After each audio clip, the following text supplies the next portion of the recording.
Sibukela isililo kubalandeli beKaizer Chiefs ngesikhathi iMamelodi Sundowns igoqisa iKaizer Chiefs ngamagoli 4-0. Mbukela-ke ngikubingelele kanti ngikuphathele zona kuleli hora zime kanje. iMamelodi Sundowns igoqise iKaizer Chiefs ngamagoli 4-0 emdlalweni obuse-FNB Stadium namhlanje ngomgqibelo ntambama ngehora lesithupha.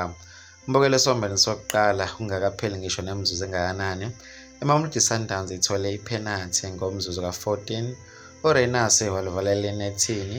iMamelodi Sundowns iqhubekile nokuhlasela ngokuzimisela, kuthe ngomzuzu ka-22 wabuya uRenas wathola ithuba eqondene nonozinti walivalela enethini. Kuthe ngomzuzu ka-44 ngaphambi kwe-halftime, uShalulile uvale isifombo sokuqala ngelihle igoli. Lokho kuqede isifombo sokuqala iMamelodi Sundowns enamagoli 3-0. Mbukela ukuthe esifombeni sesibili iKaizer Chiefs izamile ukubuya ngamandla kwanhlanga zimuka nomoya. Kuthe ngomzuzu ka-54 umdlali weKaizer Chiefs uMaguire uthole i-red card ngokudlala kabi, lokho kungenisa amanzi ngomsele kwiKaizer Chiefs.